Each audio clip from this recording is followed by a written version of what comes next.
Welcome back to another invigorating episode of Mornings in the Lab with Keith and Friends. There we go. Your daily dose of real talk, motivating content, and seriously entertaining conversations. Today's show is packed with intrigue and actionable insights that'll turbocharge your morning mindset, you guys. In hour one, we're going to uncover the secret meanings lurking behind the pet names you've saved in your phone. Could Honeyboo be hiding something more profound? We're going to talk about it. We're going to sit down with the brilliantly chaotic Justin Kramm from the Shitshow Creative. Oh, I didn't tell you guys, this is an R-rated experience. We're going to learn why your brand needs to get messy to create truly culture-shifting comedy. Then we're going to dive deep into a radical life reinvention blueprint, helping you rise from the ashes and reboot your entire reality. Plus, keto fans, we're going to sweeten the deal by revealing the best low-carb fruits to keep your taste buds and ketosis happy as we head into the holiday weekend. And don't forget to like, subscribe, and comment. And remember, this is an R-rated mother-in show. Yes, so either hustle those kids out the room or slap those headphones on. Or hey, if you get offended by entertaining conversation, you might want to put those headphones on.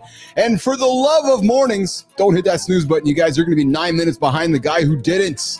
We're here as your daily accountability partner, committed to helping you start your day right with laughter, insights, and accountability. Hour two, we're going to roll back time to unearth the shocking truth behind humanity's greatest invention, the wheel. Yeah, there's a true story. Buckle up for an illuminating ride coming up in the show. And then we're going to unlock the intimacy code, showing you exactly how to forge deeper bonds in every relationship you have. So stay tuned, because the morning loop is up first, guys. And we got some fun, spicy revelations that'll have you triple checking your phone contact list. Just a reminder, guys, you guys can join the conversation. 431-300-3005. The Mornings in the Lab hotline. It is live. It is active. It is ready to rock and roll. I invite you to come join the conversation. Give us a call. 431-300-3005. Or you can send me a text. 431-300-3005. Or when the show's over, you can leave me a voicemail. That's another true story. You got myself, producer Jimmy, here behind the scenes. Producer Melissa, well, she'll be in a couple hours. We got Johnny making his way into the lab. We got Marty making his way into the lab. We got B-Drive, Bernard in the comments. What's going on, Bernard? Good to see you there first thing this morning. And of course, we got Justin Kramm hanging out waiting for us as well in the green room coming up here in the show. We're going to get the accountability check-in as well at the 15-minute mark. I do want to tease a little bit about Justin Kramm, who's turned his knack for chaos into a global movement that's making brands and their messes unforgettable. I know we got Holroyd out there as well. Good morning, Holroyd. I see you there in the comments. Not yet, but I know you're out there. Lady Drew, I know you're out there as well.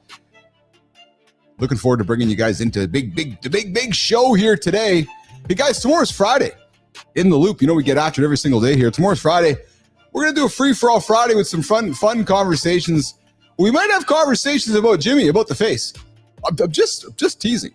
I'm just going to tease. I know you're there, Holroyd. I know you're there. You are as reliable as my non-negotiables, actually. Yeah, that's a true story there, too. Getting up and getting after it every single day. Hey, guys, we also have a couple things that I want to invite you to. We got the store open. Hey, Jimmy, we got the store open.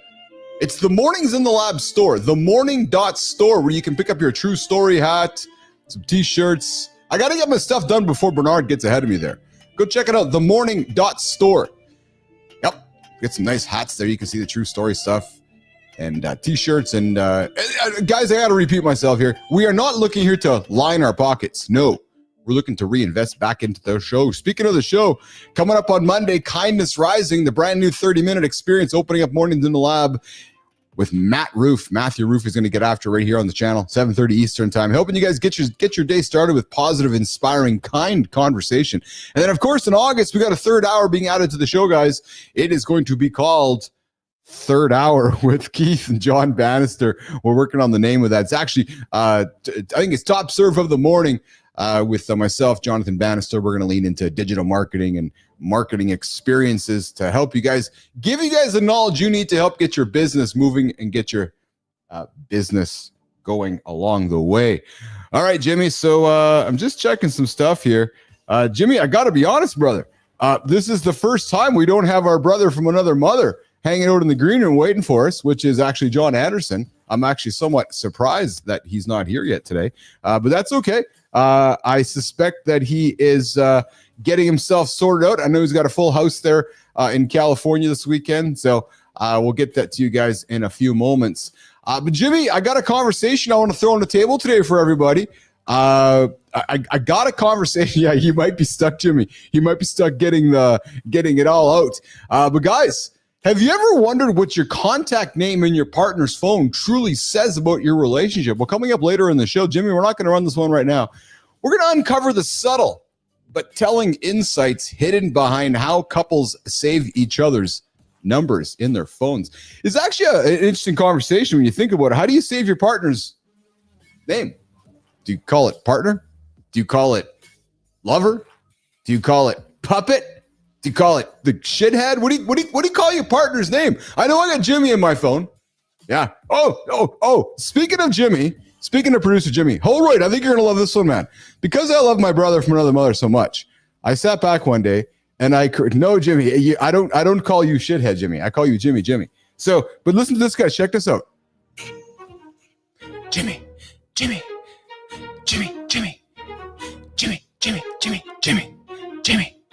This is Jimmy's song. It's called Jimmy. Yeah, there we go. So hey, we're going to talk about what you guys call your partners in your phones coming up here in the show here. I see Johnny Anderson's hanging out there in the green room. We're going to bring him in here in a quick second. But the small detail can reveal levels of emotional intimacy, attachment styles, and even unspoken feelings. We're going to talk about what happens and how you name your partner in your phone. We're going to come back to that in a second here. Jimmy, let's bring the big man in himself. Let's bring Anderson up there as he's getting his cigar going. What's going on, brother? Good morning. My apologies for being tardy. God damn it, man. My morning shitting patterns are changing a little bit. And it always happens, I'm running a test. I told you that whole beat thing. Well, now I'm like, well, shit, I'm gonna kind of pay a little closer attention to this, because I just didn't recognize that actually showed me that my shit was working really quick. So I started furthering my test. That happens every day. What? You mean I turned my dinner over the following fucking morning. Look at you go, Mr. Analysis. There you go. I mean, so I literally have just waited. There's no leafy greens until dinner. And guess what? Guess what's fucking coming out in the morning? Well, Bernard's giving you the pass there, Johnny. Bernard's first time only a warning, Johnny. So you're late today. You're going to get a warning from Bernard there in the comments. So he's going to pass you off there with just a little bit of a warning, brother. Shit, I'm not fucking late. God damn it. I just being extra courteous. I will though admit, Bernard, I'm on the same side of you, Bernard, because typically Anderson sends me a text, sends me the pigeon. So a couple things this morning, I looked at my window, didn't see the pigeon on the lobby. I checked my fax machine, didn't see the note there as well. And then even checked my phone 30 seconds ago, and I was like, oh, and then I saw your beautiful skull showing up in the green room. Well, I've got to realize that I'm sending these texts, hey, I'm going to be a few minutes late. And when I get here and I'm basically, I think I'm late, I'm really just on time. Yeah, you are just on time. So it's like, shit, I'm reaching out to say I'm late, but I don't need to be here anyway. It's like I'm supposed to be here. It's like you're supposed to be somewhere at 6 and you're apologizing because you're there at 5:55. That's right. Good morning, Lady Drew. I see you there in the comments. And Holroyd, I made a song for Jimmy. Adam, I'm going to make a song for you, man. Hey, Johnny, today we got Justin Kramm hanging out in the green room. He's the founder of the Shitshow Creative. Yeah, Shitshow Creative. That's exactly it. And the only ad exec who can turn. Sounds like he's talking about my mornings. Yeah, well, we're going to learn about the Shitshow Creative and Justin Kramm in a few moments. And then, John, I got a couple things, man. I'm going to throw some tips on the table this weekend as folks are heading into their long weekends. And I know a lot of guys like to crush the meats and I'm going to use the word keto, but the keto style of eating. I thought I'd throw some helpful ideas for guys to maybe lean into the fruits. If you want to have some fruit that might be able to have a little sweet taste while they're crushing their proteins and stuff. And then, Johnny, I got something fun to have a conversation about as well today, brother, which is what your partner's phone name really says. So, for example, do you have Terry in your phone, or do you have? Don't tell me Does it say lover? Does it say my wife? Like what it really? And I will tell you what. I'm not going to say what mine says. But I'm going to give you a hint. Yeah. Yours does not say nutty little motherfucker.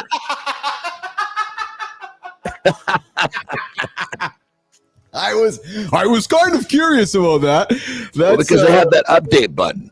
Oh, when you update it, you're taking what they put in their phone. Yes, that's right. Yes, that's right. Bernard, we're always on time for where God plans us to be. That's exactly right. That's exactly at least when Johnny's hanging out on the bidet. And so I think Johnny has an interesting relationship with God and his bowel movements because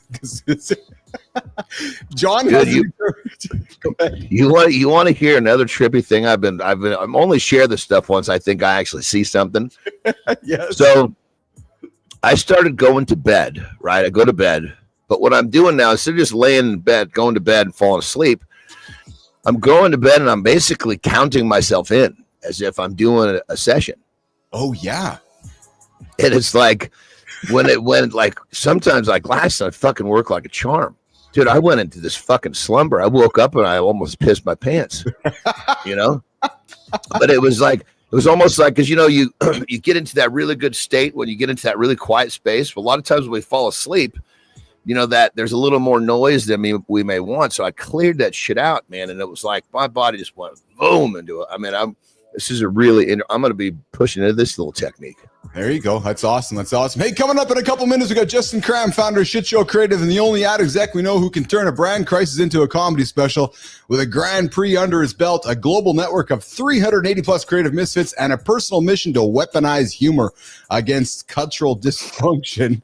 Well, I think we're going to have some fun today. Justin's here to show us why the messiest stories make the most meaningful impact. But before we do that, we're going to do the accountability check-in, and then we're going to come back with Justin Kramm and get after it. And Lady Drew, that is a bunch of shit. Jimmy, let's do the check-in.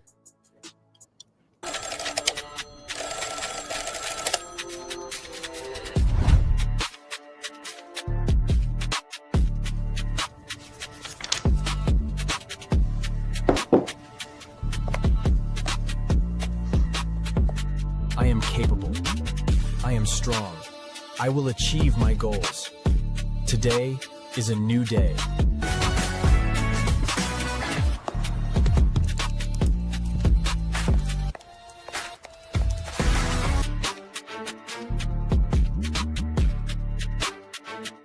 I learned how to be a better delegator this morning's accountability check-in because you know what? I sucked at delegating for a long time.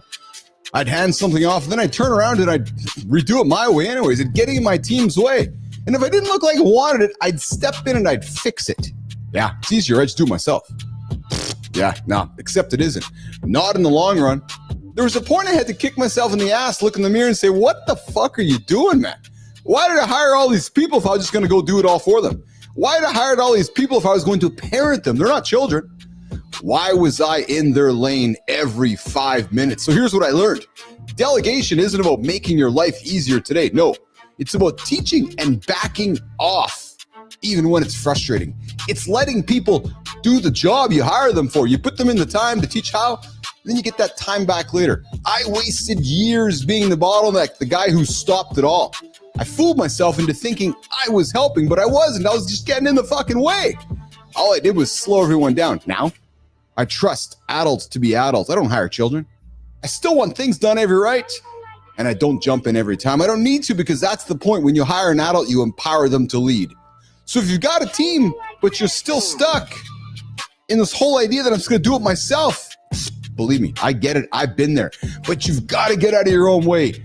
Your business, your team, your results. They're going to stay stuck at that same level no matter what if you get in the way. So ask yourself this. Are you in the way or are you out of the way? True story. There's your Mornings in the Lab accountability check-in every single day, 8:16 Eastern time with myself, Keith Billis. Jimmy, let's bring in our opener for our guest, Justin Kramm. What happens when a traditional ad executive decides to become a professional troublemaker? Meet Justin Kramm, founder of Shitshow Creative and self-proclaimed global shit stirrer, who's turned chaos into a Cannes Grand Prix winning formula. After years in corporate advertising, Justin discovered that his biggest mess was actually his greatest asset.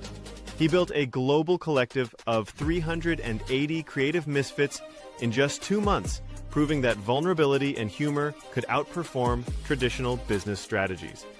Now he helps major brands like Nike and Red Bull transform their crises into compelling stories using what he calls radical vulnerability to create authentic connections. From soccer dad to industry revolutionary, Justin's here to show us how embracing our beautiful disasters can become our competitive advantage. Welcome to Center Stage, Justin Kramm. I'm the founder of Shitshow Creative and the only ad exec we know who can turn a brand crisis into a comedy special with a Cannes Grand Prix under his belt. I gotta stop this. This fucking Cannes stuff, I gotta have a chat about Cannes. I gotta have a rant about Cannes when Kramm gets on the stage, Johnny. I've been in the ad industry, the marketing industry. I've had a fuck enough about Cannes. I get this, I love my ad. I got an award. I got a trophy. You guys all just... They said Cannes? Cons, Cannes, it's all over the bullshit. Jimmy, get them on all I got out of the way, get Justin on the stage. I got to talk about Con with Johnny. What's going on, Justin?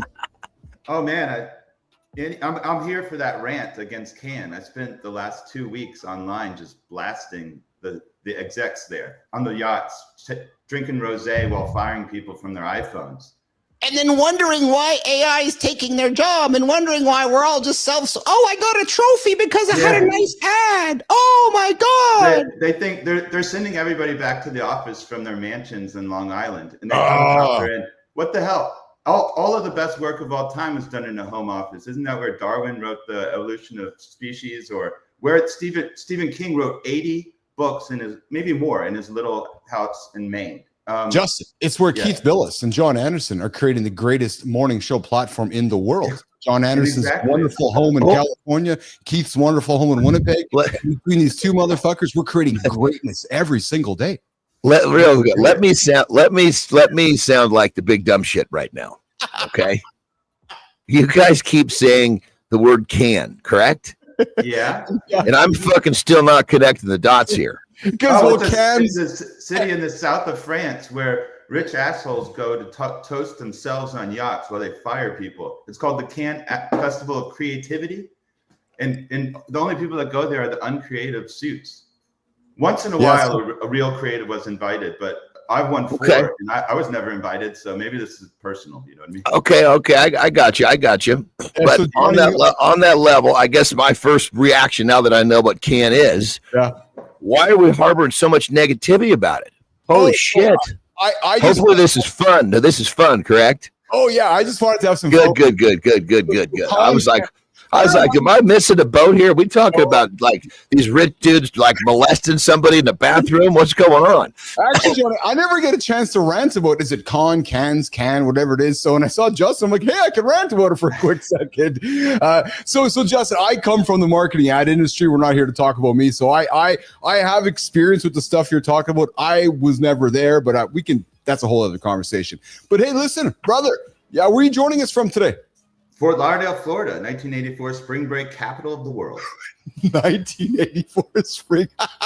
That's quite a title, brother. I love it. Yeah, we're pretty proud of it. You're speaking Keith and Johnny's language here because we're both from the 80s. We grew up with those 80s greatness there. And Johnny, I'm looking at you. I can remember. 1984, there's a good chance I was somewhere quiet with a fucking couple of maple bars and a carton of chocolate milk. You know the song 1984. Girls, the dollhouse in Fort Lauderdale. That's 5-minute drive from my house when I was a teenager, a kid. So. Yeah, so it would have been 1984. Me fantasizing about being in Fort Lauderdale as a husky 12-year-old little boy, Johnny. Probably left-handing it and right-handing it, watching the girls video and trying to do the best I can to extend my length of life expectancy. I wasn't working on being ambidextrous at that point. I was straight up righty, but that time. Oh man, Justin, I got to tell you, man, I'm doing a little bit of research on you on your profile here, and did you realize that you call yourself a global shitster on LinkedIn? Of course you do. You like to own that, don't you? Yeah. I mean, my parents are so proud of me. I have an older brother who's a doctor. My older sister's a doctor. Everybody, when I was growing up, they always said, my parents didn't say this, but friends and family members would say, what happened to you? So I probably harbored some internal issues about this. And then, when Bob Dylan said, when you ain't got nothing, you got nothing to lose. Yeah. Yes. So that's a dangerous person right there. You got that right. So I'm sitting at home in Fort Lauderdale. I wouldn't say I was unemployed. I was underemployed. So I'm a freelancer and say I was booked 10 hours a week. Well, that's not enough to pay the bills. People think Florida's cheap, but it depends where in Florida you are, right? So I had nothing to lose. So me and 3 other friends on LinkedIn, by the way, I don't even know them personally. They write absurdist, crazy stuff on LinkedIn that makes my stuff seem middle of the road. And so I just posted something to make them laugh. And it was an Onion style article called Embracing the Chaos, Shitshow Creative Launches. And I said it was in Venice, California. And I posted like a ChatGPT picture that took about 5 seconds to create of really prestigious agency owners with their arms folded like this in front of a Venice, California building. And I went for a walk with my dog and my wife. I come back and the LinkedIn thing has 100 reactions. And the guy from Australia calls, he's like, I'm in Venice, I'm around the corner from your office. Can I come by and talk? And I'm like, oh shit. I had to come out as a Florida man because on LinkedIn, I was living in San Francisco because nobody's going to hire me in Florida, I didn't think.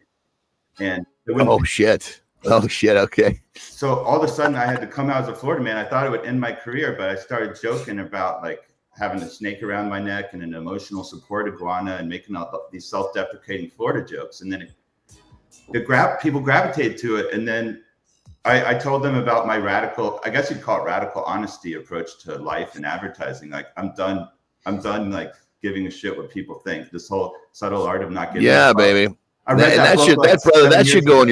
That should go your whole fucking life. Yeah, man. Every aspect, yes. I read the book and I loved it, and I bought the book, but I didn't live it until Cinco de Mayo 2025, and it was like magic. And I wrote my Jerry Maguire style manifesto. What changed for you, Justin? Like, Justin, what changed for you? Like, what triggered the light to go on to say, just fuck it, I'm not giving a fuck. Being a dad. Yeah, you see behind you, Eminem. My kids. Oh, I didn't even know this, Johnny. There's an Eminem poster behind me, Johnny. Yeah. So Eminem helped inspire this whole thing because my kids got into Eminem because he was a character in the video game Fortnite. And then we started playing Lose Yourself in the moment and all that. Yeah. So when this happened, this was the moment. And I told my kid, when opportunity comes, you got to take advantage of it. And I was dancing around to that song, blasting it. And the boys looked at me, and my son said, Dad, you've never played music this loud. And the reason is because my kids ask, like, they don't ask. I tell them that they can be, a lot of parents want their kids to be doctors or lawyers. I want them to be happy. And if they're happy doing then they don't need alcohol. They don't need drugs to fill the hole in their heart. Yes. If you get bored, you start buying stuff you don't need and treating people wrong. I thought if you follow your passion in your heart, you're going to be happy. And I said, if you do that, you know what's going to happen? The money will come. Yes, so, brother. That's exactly, dude, you're speaking fucking truth right there. This is good shit. Yeah. Hanging out with Justin Kramm all the way from Fort Lauderdale, the radical vulnerability dude, the shit stir. We got Bernard coming in. I think you're going to appreciate this, Justin. What others think of us is not our business. I love that quote. What others think of us is not our business. It's exactly right. Let them worry about it. Justin, you've built a global creative collective in just 2 months. What's the secret to uniting 380, almost 400 people around a shared mission, especially when everyone's a self-proclaimed mischief maker? I think because people use the word authenticity, but it's usually bullshit when they say that word. Yeah. When you're honest, it makes people uncomfortable, but it's also a magnet. It's actually funny how many people actually aren't authentic, Justin. You Keith and Johnny do it every single day on the show. There's no act going on here. And then you hear people talking about being authentic and vulnerable, and most actually aren't. Well, yeah, because here, in the flip side, let's just say that somebody is trying to be authentic, which happens often. And then, the shit talkers start throwing turds. They don't have the fucking character to get through it. That's exactly correct. Yes. Right. Exactly.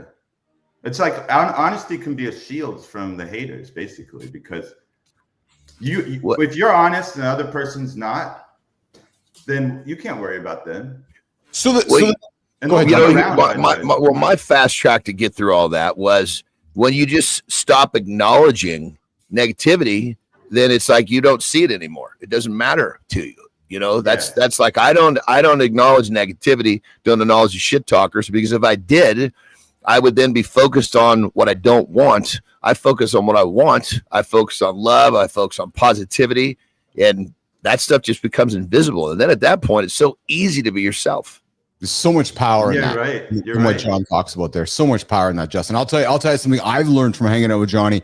That's why when I get moments to have my fun little rants about Can, I'm like, okay, Johnny, I got to do a quickie before Johnny jumps all over my ass here because he's right. I just need to know you're joking. That's all. You know, that's. but I do want to make a statement that you are right, because too often, even if it's a rant or even if it's comedic, we create emotion, we create a bunch of energy that's going in a wrong direction. Next thing you know, there's 2 minutes, 4 minutes, 6 minutes. There's now 9 minutes directed over there. You're like, hold on a second, that really wasn't what I was trying to get to. So I like jumping into it, but I really like to come back and just leave it over there and let the others deal with that bullshit. What's up there, Jonathan Bannister? I see you there in the comments. I focus on Jon Andersen because he's so fucking big and sexy.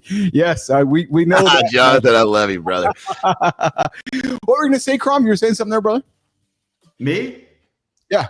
Oh, I was just. I think you were just reading my mind. I'm vibing on everything you're dropping, and I want to say that I had to go to some dark places to find this truth, right? So, do tell. Yeah, so I've had 2 breakdowns in my career and in my life, and I've been hospitalized. I've had to get therapy and meds and have exercise back in my life and spirituality. And being honest has been part of my recovery, because I think being a people pleaser, I'll say it, being a people pleaser will lead to dark places, because if you're giving everything of yourself to other people, there's nothing of yourself left. You lose your identity. You're doing what they want, not what you want. That doesn't make a person happy. Right. And so, I mean, any comedian or anybody who like Robin Williams or Anthony Bourdain was my favorite writer, but these people, like, some of them went to dark places and didn't come back. And so a lot of what I'm doing is, by the way, what you're doing is helping people with mental health. And by gathering this community of people together, these 380 people in our WhatsApp group, there's more not in it. It's actually kind of a support group, because there's so many independent creatives working alone at home, and they've been ghosted for like 6 months, 8 months, sometimes by people they know, and they're not even being acknowledged. And AI is threatening their jobs and coming at them. And it's like, we don't know. The mental health crisis is amongst creatives is really bad right now. And I'm just trying to put a little bit of light in the world and give them a place to collaborate, share tips, we have a movie club, we're going to start a book club. I want to be a community and a movement, and the business will be a spin-off of that, but the heart and soul of it is the movement itself. Well, real quick, I just want to touch something. You said I needed exercise, I needed therapy, and it's like these are outlets, right? Well, I think one of the things that I see is that everybody needs therapy, if you will, right? Because everybody needs an outlet. Yes. A lot of times people have outlets that they only get to access every few days or once a week. That's why when you exercise, for me, has been that thing that just about every day, I'm letting that shit out. And if I wasn't letting it out every day, I need access to my therapy, period. If I don't have, sometimes I'll train. There's been days where I'll train 3 times in a day. I'm like, I know when I finish this, I'm going to be fucking better. And I think if people recognize that they need access to whatever choice of therapy they make, they have much more control. Keith Billis, Justin Kramm, whatever choice, excuse me, forgive me. That's all right. Keith Billis, Justin Kramm, Jon Andersen here this morning on Mornings in the Lab with Keith and friends. We're getting after it here. We're talking Justin, the founder of Shitshow Creative and the only ad exec we know who can turn a brand crisis into a comedy special. We're talking some non-negotiables. We're also going to get to this in this hour, guys. What your partner's phone name really says in your phone. Rufy, I see you there. Bannister, I see you there. What does your partner's name in your phone actually say about your relationship? We're going to get up to that here in a couple of moments. We're also going to get into some keto food choices you guys can get into if you're looking for some fruits or some fun foods to eat over the weekend here when you want to put some meat down. But before we do that, Justin, you mentioned about going to some dark places here. Today's big topic for the show here today is all about rising from the ashes, the blueprint for radical reinvention. Jimmy, let's run the clip and let's get into the conversation with Justin about rising from the ashes, a blueprint for radical life reinvention. Jimmy. What if your biggest breakdown was actually your biggest breakthrough in disguise? Too many men are stuck in lives that no longer fit who they're becoming. You've achieved what you thought you wanted, but something's missing. You feel like you're sleepwalking through someone else's definition of success. The ancient phoenix teaches us something profound. Conscious destruction creates space for conscious creation. The Phoenix process gives you a 4-phase blueprint to rise as your most authentic self. Your breakdown isn't your defeat, it's your Phoenix moment. Choose your transformation today. Fellas, we're trying some new stuff here, guys, and introduce some video content and some good conversational pieces. We're talking rising again from the ashes, your blueprint for radical life reinvention. Justin, I did not know you were rising and you had to rise. When you dropped that, I was like, Jimmy, there's the perfect door to open for us to walk into. Justin, talk to myself, Johnny, and our audience about your dark places, and you mentioned one of them. What was the second one that took you there, and how did you find the strength to rise, Justin Kramm? Yeah, well, I think I was always open to receiving help, right? But there's no magic bullet, is what I'll say. And the first time I had a breakdown was after the birth of my first, well, actually before the birth of my first kid, because I worked at a sweatshop and this baby was on the way. And you have define sweatshop. This place was the kind of place where I had to ask for I had to put in for vacation because it was going to be a weekend, like ask for permission to have a Saturday off. And then I would ask for permission, get it. And then I would be away with my wife on a baby moon. And then they would call me and tell me, come back to the office, you're going to be fired. So I go back to the office and then they're like, what are you doing here? I'm like, well, they told me to come back. And they're like, we don't need you here. We have a freelancer. So it was kind of like mind control or manipulation. I don't even know what that was about. I'm still trying to figure it out. But by being kind of manipulated like that, and when you're about to be a dad, you can't be manipulated by anybody because your kids have to be the number one priority. And so switching from somebody who was a people pleaser for the office to somebody who became the dad, the alpha of my family, it took like 4 months going to dark places and personal discovery and to reemerge as a dad and as a proud dad and a balanced person and somebody who had my priorities straight. And then I kind of thought like, oh, nick that problem. I don't have to worry about that again. But then I feel like, life has valleys and hills, and midlife hit me. And I thought when you have a midlife crisis, you just get a girlfriend or a convertible. I didn't know that you could end up in a psychiatric ward. You know what I mean? Yeah. So yeah, I mean, at least because of the first one, when the second one come, I kind of knew that it was good and bad because I knew I could get out of it. But the bad news is it was a different playbook.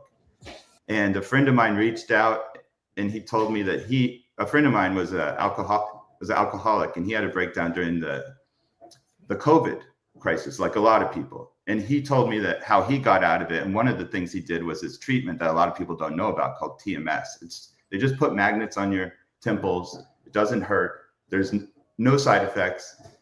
And there was a lot of things that got me out of that hole. But without that, I don't think I could have, because I was basically so drowning in the darkness that the other great habits I was doing weren't working. And this kind of jolted me a little bit so that I could get that working. So basically, I can credit a great friend of mine from college with helping to save my life. Yeah, Justin Kramm getting into his personal story about rising from the ashes, how he went and had a radical life reinvention. We got Bernard coming in with a comment that I think you're gonna appreciate, Justin. Being a parent the first time is scary as hell for anyone. I think no matter how excited. Now I'm a parent. Johnny's a parent multiple times over, and I can appreciate that journey you went on. Justin, research shows that people who constantly choose transformation before circumstances force experiences what psychologists call post-traumatic growth. In other words, we don't just recover, we actually become stronger than before. And the research is scientifically grounded. Recognition phase, as you were going back, recognizing you're now a dad, recognizing that bullshit around you wasn't valuable anymore, was showing that you could consciously evolve your sense of self. So that when you said to yourself, you know, I'm now a dad, that was that you recognized that, okay, I now need to do something about this. Right, exactly. It was a moment for you, wasn't it?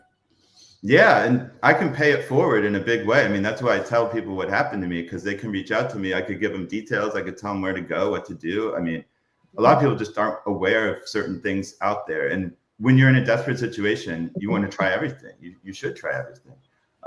That's safe, right? So yes. And the data proves that this works, this TMS I'm talking about. My brother and sister, as I said, are doctors. And this is 80% effective for people who are resistant to meds. So you know what you know what the number one stress reliever and I believe an antidepressant is in the fucking world? Exercise. Yeah, go for a walk. Why people fucking run around taking pills and doing all this fucking shit when they could just fucking take a walk every morning still blows me away. You know, I had a blood test, a spit test to see what would work on my body in the hospital. You know, it said exercise was the most important, like genetically. Dude, but you know, the crazy part is your genetics and just about everybody else's fucking genetics are going to give the same goddamn result to that test. Is it crazy though that science had to prove it's kind of common sense? And John, you're speaking the truth. And I should listen to you, not have to pay $500 for a DNA. Dude, I'm telling you, I discovered this when I was Jesus Christ, I was 11, and it was a wrestling coach that I had that said, okay, everybody's coming to school before, and we're all going to run as a team. It was a building, you know, it was getting us in shape and blah blah blah. And it was like the difference between the days that happened and the days that I didn't have it were fucking night and day. And I was like, holy shit. Now, granted, at 11, I didn't have the discipline to do it when I wasn't forced to do it. But as an adult, I started going for walks in the cold morning fucking right away. You know, like, holy shit. I would get up before the sun and I would go out. I'd get back to my house. And the sun's just coming up. And it was like, okay, I'm in a much better state. And I was like, if I didn't do that, I was living in a place for the next 18 hours. It was really challenging for me to exist in. And it was like, it's simple fucking math. People just have to actually do it. Yeah, I was just going to say, you have to do it enough times to realize it's working. If you don't even get off the couch or try it, or you got to go out when you're tired and when you're not feeling like it is when it has the most benefit, right? Well, yeah, the thing is, you're always tired. That's just the way when you get up first thing in the morning, you really, okay, I'm going to be tired. That's okay. And because when you're done, you're not tired anymore. That's part of the beauty of it. Yeah. And if you sleep until 9, you're still going to wake up groggy and probably more tired anyway. So you might as well. So I've started getting up at like 5. I used to think that naturally, right? And I don't regret it because I have something exciting to look forward to. And it's like an espresso, like having a mission to help people out is sort of like having a natural drug that just jolts you to life, right? Brother, when you're living in your purpose, you want to get up. Right. So Justin, as you focus on, reinventing and transforming yourself, you went through some stages as you rose. You went through, the recognition phase. You went through that burning phase, which mirrors cognitive behavioral therapy principles. Then you went through this ashes phase they talk about. And Johnny, I think about your journey when you were kind of moving between identities, that void in between it all, going, okay, I'm a strong man now. Now I'm going to be this next, and kind of that happening in the middle. And Justin, you were going through that as you were struggling through your journey. And then the rising phases that we talk about, the psychology of rising again, reflects the neuroplasticity research proving our brains can literally rewire to support this new identity. And then Justin, when you made the decision, the studies reveal that it takes on average, and Johnny, you'll appreciate this, 66 days for new behaviors to become automatic. Right. So as you embraced your new journey, it didn't happen overnight. It happened over a period of time. And then the research continues to show that resilience shows that people who proactively reinvent themselves develop what's called anti-fragility. You don't just survive challenges. you use them as fuel for growth. Brother, go ahead, John. I just got to so on the money. And I have this kind of in my mind, and this is kind of what I teach to my people is, they say 21 days you can have a habit. That's the tip, right? So let's just say you cut it out for 21 days. That's going to help you for sure. So that first it's called a habit, right? Turns into a lifestyle, right? And then the lifestyle becomes a state of mind. And then that state of mind becomes who you are. Now it's not what you do, it's who you are. Like me getting up early and getting myself in the right space. I call it habits. So people but yes, this is who I am. You probably changed your genetics in your mind by doing all this. I like what you said there, Johnny. You said, 21 days, this. Like I never thought about it that way, right? Which you start your process and then you wake up 3 weeks later and then you get to a point where this is just who I am. Yes. Well, and that once you're there, brushing your teeth. It's just what I do. I mean, fuck, it's like to a certain, it's like the life that I choose to live. People sometimes will look at it and say, man, how do you do all that? This is just me. Yes. Yeah. Mm-hmm. We're hanging out with Justin Kramm this morning, the founder of Shitshow Creative. We're wrapping up our discussion on the deep dive, Rise from the Ashes, your blueprint for radical life reinvention. We're going to close up the segment. We're going to come back with the lifestyle tip with Jon Andersen. We're going to give Johnny a break, and then we're going to wrap up with Justin with some quick hitters with our conversation today on a Thursday episode of Mornings in the Lab with Keith and Friends. Jimmy, let's wrap it up. Every morning, you have a powerful choice to make. Look in the mirror, take a deep breath, and honestly ask yourself, what aspects of my current identity energize me and which ones drain me? This is your identity audit.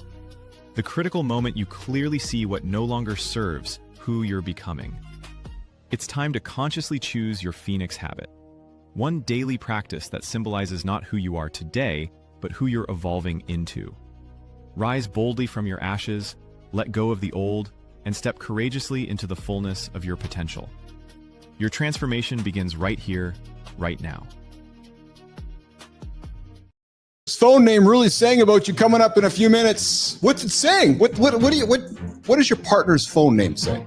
Right now, we get the lifestyle tip with Jon Andersen, and then we're going to come back and wrap up our conversation with Justin Kramm before we get into what does your partner's phone name really say about your relationship. Johnny, let's do it, brother. Yeah, we're going to take a bite of what we were just talking about. So everybody talks about habits, and habits, they're kind of a dirty word. Well, people don't like habits because it usually symbolizes you doing something that you don't want to do. Well, guess what? And for the most part, most of you guys are correct. You're trying to develop a behavior pattern you don't want, but they say 21 days creates a habit. Well, if you keep going, that habit will become a lifestyle. Keep going, it's easier. That lifestyle pretty soon becomes a state of mind. And you keep going yet again, and that state of mind just becomes who you are. So for business owners and entrepreneurs that are struggling, I just kind of uncovered why you're having a hard time doing what you're doing, because you haven't created a 24-hour loop or a pattern of life in a 24-hour period, a day-to-day lifestyle, that you haven't done it in a way you haven't done it long enough, where these things that are difficult to most just become who you are. Once you have evolved to this point, you run circles around the people who are just trying to get that habit developed, right? The habit's just the tip of the iceberg. Now, I know this sounds, for some of you guys, it may sound like, man, that sounds like a long journey, but the hardest part is just the first couple of days, because once you start to feel better from doing the shit that you need to do, even when you don't want to do it, you start getting paid. And if you're in your business, it could be paid financially. It could be paid all sorts of ways, more free time. But most importantly, you're getting paid with becoming a better version of you.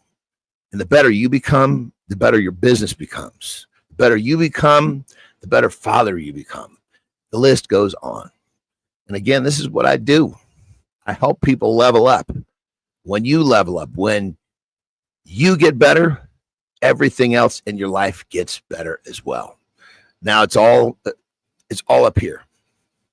And if you want to jumpstart, drop into my LinkedIn DMs, say hey, and I will get you my mental handbook called the Monster Mindset that will get you moving in the right direction. Because my goal, my purpose in life now is anytime somebody comes across my path, I want to help you. That being said, go kick ass today. Rock and roll. Hey, with Jon Andersen getting after it every single day, 8:45 Eastern time on the Lifestyle Tip. We're going to get Johnny out of here, go for a quick break, and we're going to bring him back. And you remembered. We did remember, brother. Yes, we did. Yes, we did. Yes, we did. All right. Today's guest is Justin Kramm, the founder of the Shitshow Creative and the only ad exec who can turn a brand crisis into a comedy special with a con. We're not going to hold it against him. Grand Prix under his belt. A global network of 380 plus creative misfits and a personal mission to weaponize humor against cultural dysfunction. Justin's here to show us why the messiest stories make the most meaningful impact. We've been hanging out with Justin for the last 30 minutes or so. We're going to get into some rapid fires. Justin, you ready to rock and roll, brother? You ready? Let's do it. Bring it. Yeah. All right. What's your go-to dad joke that actually lands in a creative pitch? Switzerland is a beautiful country, and the flag is a big plus. What the hell is that? Con Grand Prix or your kids' soccer championship? What's the real career highlight? Oh, definitely kids' soccer championship in a second. No doubt. Funniest piece of feedback you've ever gotten from a client? Make it boring. If you had to write a tagline for your own life, what would it be? Weird in the best way possible. If you could have a comedian join Shitshow Creative for a day, who would it be and why? Patton Oswalt. Oh. Because he's a philosopher and a poet and a comedian and a film buff, and I would love him to be a part of the Shitshow. Writer's Room. We do have a comedy brand Writer's Room, by the way. Good choice. Good choice. What's the one trend in advertising you secretly wish would die? Using the word disruptive. Just be it. Don't say it. Yeah, be it. Don't say it. I never use the word, but people might use it about us. Some people say we're disrupting the disruptors. So. Justin, if you could create a global billboard that captures the spirit of Shitshow Creative in just 6 words, what would it say and where would you put it for maximum impact? Weaponize weirdness, love, joke, and I would put it in Times Square. I wouldn't put a logo next to it or anything. I just want to remind everybody to have a beer, joke, or have a liquid death if you're sober. Joke with people, and let's not argue about politics anymore. Like, it's driving families and people and countries apart. And let's just be fun. Like, have fun and go to concerts and shit. Justin Kramm, bringing naivety to the table. Let's just all sing Kumbaya and be nice. I don't know about that. We could argue, but do it over a barbecue, and then I don't disagree. I say this often. I'm in a fortunate position here. I'm hosting the show from Canada, and all my friends are American, and all you guys are all saying the same things. You're in blue, you're on red, you're all saying the same words. You just are saying a few different words in the middle, and you guys can't connect the two. That's okay. We're gonna keep spewing love out here on the morning show, the Big Mornings in Live with Keith and friends. Let's get into the comments. We got kindness rising. Love this. Authenticity and vulnerability is like a diamond. Its value is created by pressure. That's it. Maddie Roof. Speaking of Maddie Roof, 7:30 Eastern time, right here on Monday Mornings in the Lab channel. Kindness rising, a 30-minute show to kick off the Mornings in the Lab.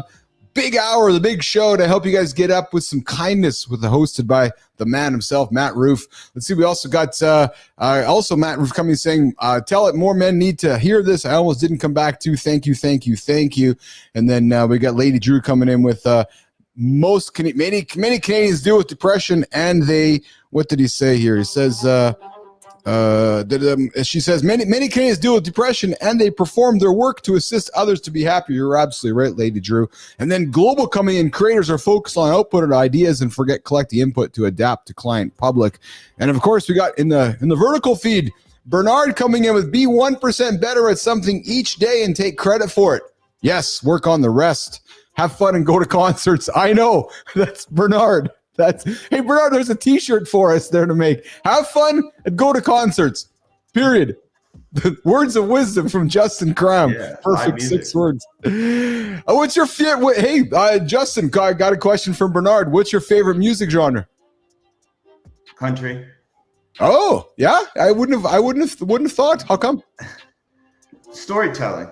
Yeah. There you go. I like hip hop too because both of them are storytelling, and they're weirdly connected because the lyrics matter in both of them. Yes. You know? Justin, how can folks connect with you, find you, engage with you, and potentially work with Justin Kramm? Email me at justin@shitshowcreative.com and find me on LinkedIn. I know it's a weird platform, but that's my comedy venue. I don't know how it happened, but there's actually a hashtag weird LinkedIn and I'm part of it. So find me on LinkedIn, Justin Kramm, or just email me at justin@shitshowcreative.com. Nice. There you go. Hey, real quick, just kind of a funny side note, brother. Said you like the storytelling in country music, right? Well, there's this thing that I've heard, because I don't listen to it, but I've heard if you go back to like the vinyl, right? The vinyl days, the records, right? If you take it and you spin it backwards, the wrong direction, the wife stops cheating, the dog comes home, the crops start growing. Exactly. That's kind of what I did with my life. Johnny, I used to do that with the Ozzy Osbourne albums we were growing up with back in the time. You'd play it backwards and you'd hear all the devil talk people would remember all that shit we were growing up with. Yeah. That was such fucking stupid bullshit. Jesus Christ. Stupid shit. It was like, oh my God. Don't listen to Black Sabbath backwards because it's devil music. What shit. the fuck, man? These fucking, I mean, I love Ozzy Osbourne, but especially in those days, he was a fucking full-blown drug. He didn't have the fucking wherewithal, the skill to make that happen. I know. Oh my God. Jesus Christ, he was more concerned with his next fucking line. Yeah, I know. And we got Roofy coming in saying the satanic scare was real. It just made me want to listen to more. Yeah, exactly. All it did was sell more records. Was it Public Enemy? As soon as they put that little sticker on there, they sold like 10 million. It was like the best thing they could have ever done. Yeah, Lady Drew. No, it wasn't Public Enemy. Who was it? NWA. It's NWA. NWA. There we go. Yeah. So, Lady Drew, I know you remember that. We all remember those moments when it was like, oh my God, don't listen to the devil's music and so forth. So, hey, Justin, before you go on, I got a question. Let's have some fun with you. Your wife's, you got a lovely wife. You got some children. You have a phone. I'm wondering how do you identify your wife in your phone, Justin? Vika Ice, ICE. Oh, yeah. You know why? Yeah. I do want to know why, actually. Yes. In the case of emergency. Oh. It's funny. I guess it's a practical thing that if I end up in a gutter after too many IPAs, that I can call my wife to pick me up from the hospital. Well, there you go. Well, listen, have you ever wondered what your contact name in your partner's phone truly says about your relationship? Well, today we're going to uncover the subtle but telling insights that hidden behind how couples have and save each other's numbers. Jimmy, let's run the clip and have some fun with this. Have you ever wondered what your contact name in your partner's phone truly says about your relationship?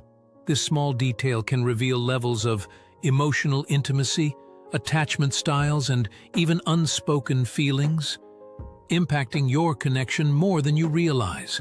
From a simple first name to a nickname built on shared history, each choice tells a story. A pet name with emojis shows affection and stability. A deep label like "My Person" signifies profound trust and a secure attachment. So, reflect on how you've saved your partner's name. Does it align with your true connection? The name you choose isn't just a label, it's a reflection of the emotional bond you cherish. Own it with confidence and openness. What I loved about this is that when we name somebody, if Apple's not changing the name, we do it with intention. And that small detail can reveal levels of emotional intimacy, attachment styles, and even unspoken feelings that impact communication and connection more deeply than most realize. So let's talk about it, guys, here today. Let's talk about what we put in our partners, what we put in our phone for our partners' names. And Johnny, let's start with you, man. What you got Terry in there? What do you have? What I always do is I always take the people that I know. Yeah. I take the updates because whatever they have in there, I want, they put shit in there. Like there might be some bit of information that Terry wants in the contact that I don't have. So if I keep updating her now, the weird shit for me is let's just say I meet someone and I Yes. met them once and I got their number and I got to remember who this son of a bitch is. Yes. I'm going to put a bunch of fucking weird shit in there to help me remember. Yes. Dude, tall, Starbucks. So it's all of these different things that will tag that person to the place or something about them. Like with you, if I met you somewhere, I would have put nutty little fucker. Yeah. Yes. Yeah. I have a picture of a bidet next to your name when you phone. It's just a bidet comes up. I mean, it's because when it comes down to it, you might not look this person up for months. Oh, what was his name? And then it's for me, I have a hard time with the recall of the actual name. I can easily recall something about the conversation or something about them. And then as I know them better, I'll start putting their name in along with those adjectives. Or a lot of times I'll put like if I get introduced by somebody, all right, so-and-so introduced me. So I'll put the person that introduced me, then the name of the person. Yes. Yeah. Hey, guys, come join the conversation. 431-300-3005. The Mornings in the Lab hotline is open. We're talking what your person's name in your phone really says about your relationship. We're going to get into it here. Justin, if you put your full or first name, it's going to reflect practicality and straightforwardness, emphasizing everyday integration and simplicity. So what we're saying to ourselves is, Jimmy, if you have that video, let's run that video, Jimmy. When we put somebody's first or full name, so Joe Smith, Jim Smith, whatever it's going to be, it's reflecting that practicality and straightforwardness that emphasizes everyday simplicity. Justin, do you find yourself putting full names for people too? Yes, definitely. You do, eh? Yeah. Nicknameable inside jokes suggests a deep emotional intimacy built on humor and shared experiences that are often unique to the couple. So when we do funny things like inside jokes or nicknames, it says to you and says to your partner that there's that deep emotional intimacy, right? So so for example, my lovely Lauren, my phone is called My Pet. She's my pet. It's my pet name for her. And when it pops up, her face pops up, and there's that nickname that I use there. Pet names with emojis balances affection with stability, showing a comfortable yet affectionate bond. Is what folks also use. And then work-based names may indicate a professional origin, possibly needing emotional updating as the relationship evolves. And then my person or deep labels, that deep emotional trust. So really what we're doing, guys, is when we use these different labels, it's saying different things about our relationship with our folks. So remember, the name you chose isn't just a label, it's a reflection of the emotional bond you cherish. Own it with confidence and openness. Jimmy, if you want to close this segment up, let's close it up, my brother.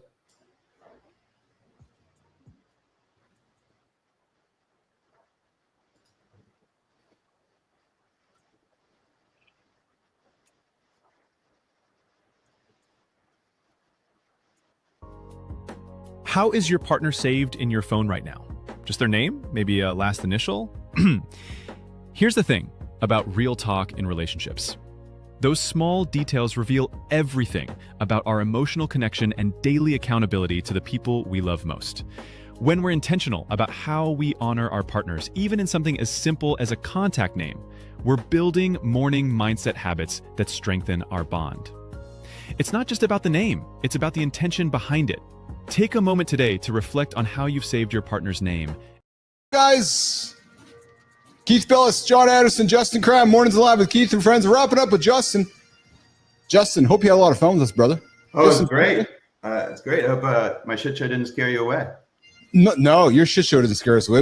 As a matter of fact, we wanted to walk towards it. It's what we do here in the lab. What do you got going on today, Justin? What's on your big agenda today? I'm trying to track down some paying clients. We got some great unpaid work for George Romero Foundation. Track down some paying clients.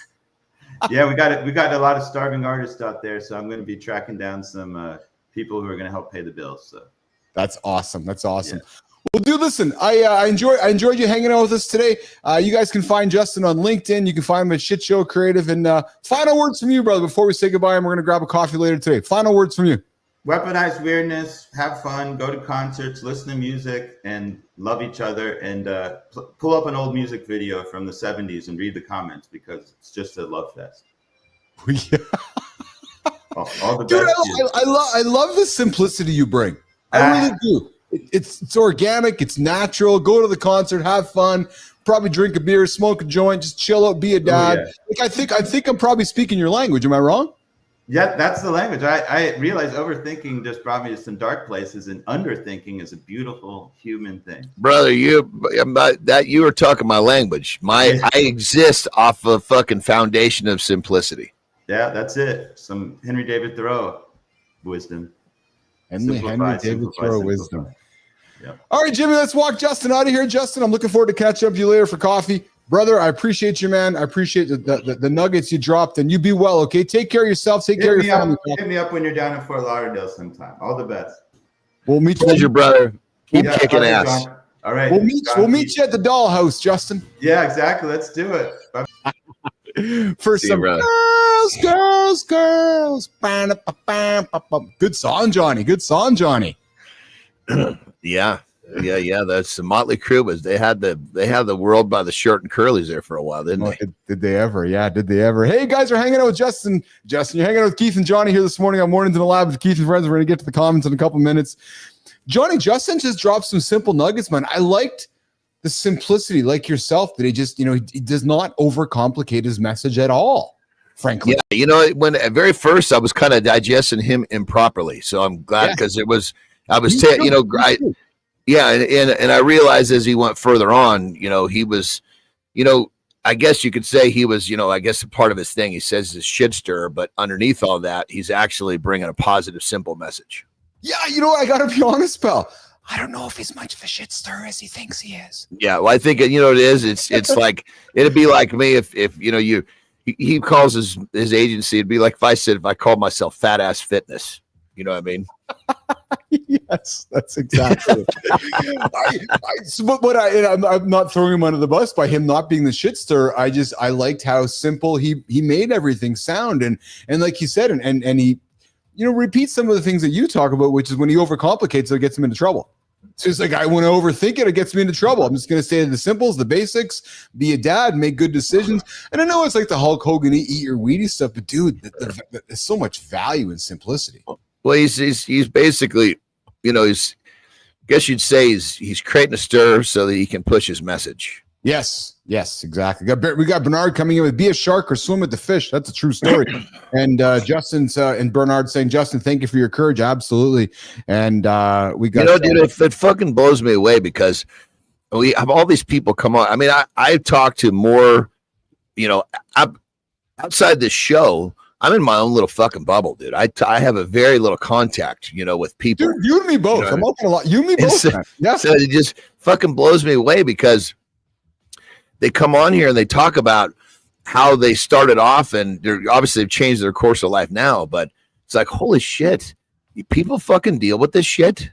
Yeah. Like what the fuck? It's like that people talking about, like him talking about his job and how he was kind of. I hate to use the word mistreated, but I think that was his phrase. Bottom line is that people allow this, and like he basically took it into his own hands, changed his life. But people allow this to happen to themselves, and they don't realize that. Well, because I think what happens, John, is we get into it, and then time goes by, and next thing you know, it's happening. And we're programmed. This is what we do. Yes. We're not programmed, go get a job. And if the job is not serving your purpose, go do something else. We're told, go get a job and then go buy a fucking house. Now we're stuck in that fucking job. Yep. Get fucking married and have kids. Now we're extra stuck in that fucking job in that house. Yeah. We're fucking taught to go get stuck. Yes. Oh, I know. It's when are we going to be teaching different philosophies to our children, do you think? Well, I think it's kind of started now because this is what I think I see. So like our parents were basically kind of teaching us to play this safe road because they were raised by people who were affected by the Great Depression. Yes. And the Great Depression people just, hey, all we need is a safe place to live and some food, and we're winning. That was winning to the majority of our country for a long time. So that's what they've taught to their kids, which were our parents, right? Then our parents tried to teach that dumb shit to us, I was just too dumb to learn it, to listen. I couldn't quite pick it up. But then we now are saying, bullshit. Look at all of the unhappy people. We're now telling our kids to go search, be in search of their passion. I did this a couple of years ago. I did a speech at San Diego State, and it was to basically future leaders. Yeah. And it was one of those big classrooms, like, where that goes up. So there was a lot of fucking kids there. And I said, ask for a show of hands. I said, who is studying something that really, really meant that if you were not going to get paid, would you continue to learn about this topic? And I was fucking blown away how many hands went up. I was expecting like maybe half of what went up, which told me that their parents are, and these are leaders, of course, they identify with being leaders. Yes. So their parents are pushing them to do things that serve their purpose and their happiness, which to me, that was like proof that our generation is, and I did it with my kids too. And I think they're going to do it even more. So I think the pendulum is swinging back the other way. The problem is, if you want me to go a little deeper on this, is that we're being fucking poisoned by the toxicity in the world we live in, which is turning people into half zombie, which means they're really not fucking seeing things clearly enough to go and get to that purpose all the way. Well, again, and one of the reasons we're creating this platform is to hopefully create a community of non-zombies that are waking up and not hitting the snooze button and helping make good, positive choices and get after it. And Bernard comes in and says something which I think is a very relevant point, is that, you and I grew up in an era, and maybe less today, where it's, okay, I'm going to college and I'm going to get the loan. Oh, so when you're done college, you're now in a hole. Yeah. Right? Yeah. That's what's quite fascinating to me too, right? It was like, I'm going to go. And brother, those fucking loans are set up like fucking credit cards. They'll let you pay the minimum fucking balance forever. But check this out. Interesting theory. I can't take credit for it. You remember my friends, Tyler and Carissa, they came on the show. Yes. So I was talking with Carissa about a month ago, maybe a month and a half ago. And she hatched this theory. And I was like, fuck, this really could happen. Yeah. So she says, they're really cleaning up the food right now, like big time, more than ever before. She's like, if they go far enough with this, it's going to remove so much of the shit that is clouding people's minds. People are going to start to see more clearly, and they're going to start to recognize what's going on around them. And we could have a bit of a movement where people are like, I'm not fucking putting up with this shit. You allowed all this to go in our food, and it gave me that life I used to have. Now I feel better. I'm healthier. And this was all put in our food, and nobody was telling me. That could really potentially create some bit of, I don't know what type of an uprising, but it could definitely change shit. Things are changing every single day in the big world. We got Bernard coming back in as well, saying, I lived with my grandpa in high school for a couple of years. I definitely learned the Depression era lessons. And we got coming back here with Bernard saying, living in the motor capital, that's the biggest thing I saw. Detroit auto workers having a payment on everything they didn't need, and then layoffs came. And then Lady Drew obviously offering up some comments, and she's absolutely correct. Many individuals live beyond their true means, and it causes them to be in wrong places for them, always keeping things simplistic. And Johnny, Bernard's talking, man, you got some truth happening there. All right, guys, speaking of truth, it's the July 4th weekend, as I love to date our evergreen show here on Mornings in Lab with Keith and Friends. You got Keith and Johnny here getting after every single day, 8 o'clock Eastern time, X, LinkedIn, YouTube, and Substack. Positive conversation to help you guys get up and get after it.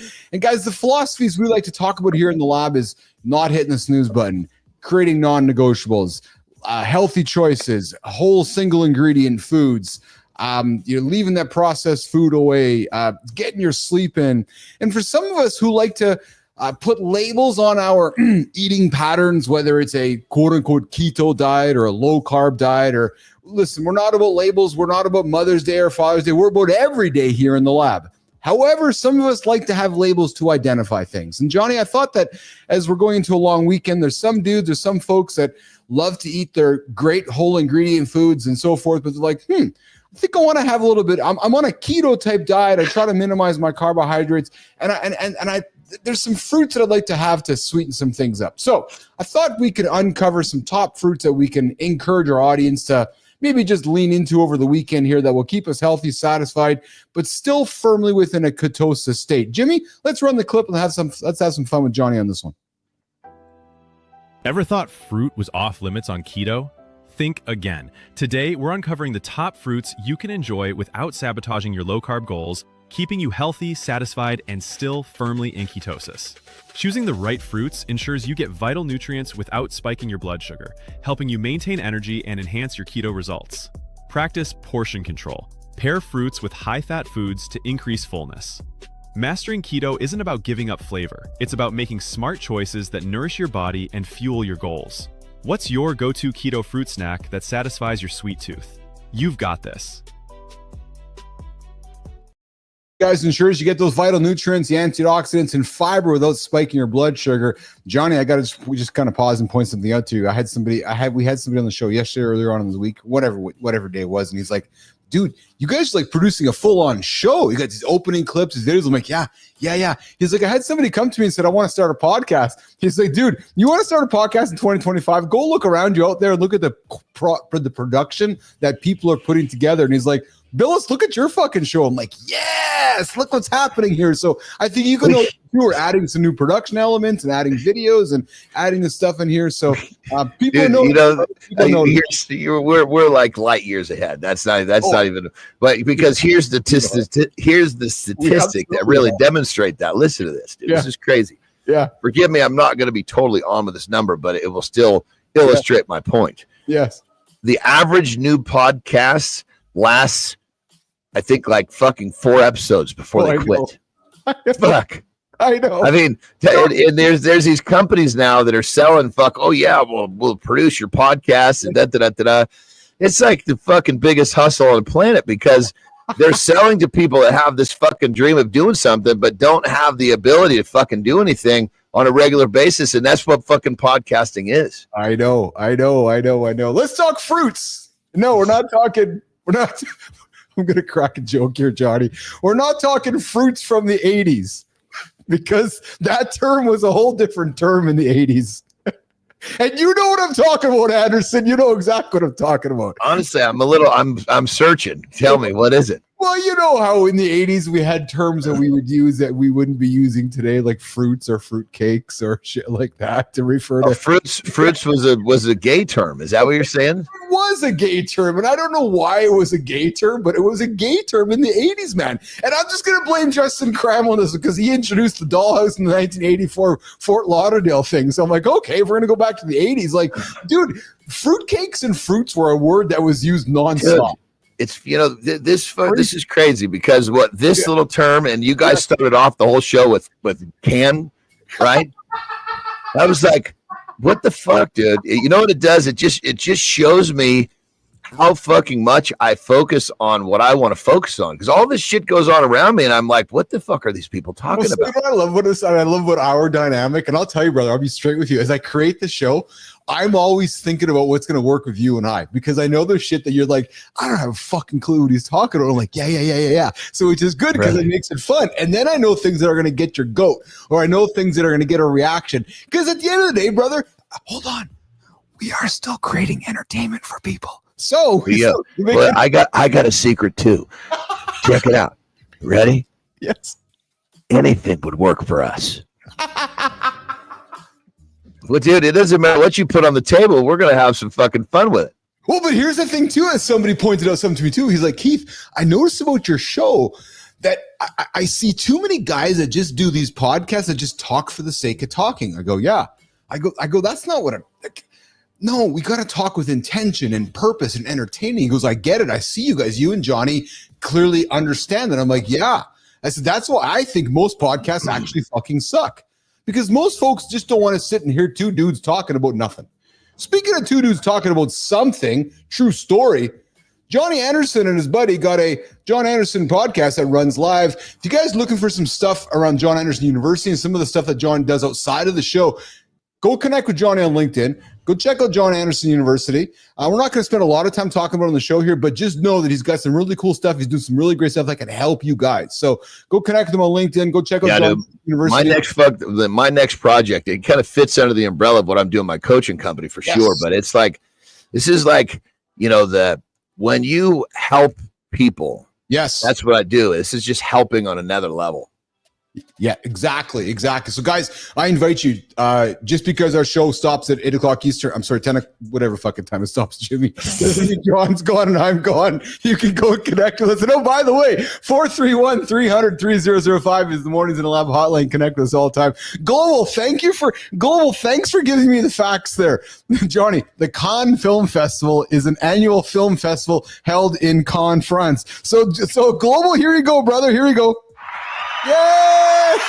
Just being sarcastic with you, pal. All right. I know it's just fucking. I mean, Terry actually is blown away. She's like, because I told the story before, so I won't tell it again. But there's many situations where she realizes that I just don't see what's going on around me, because when I'm focused on something, I block everything else out.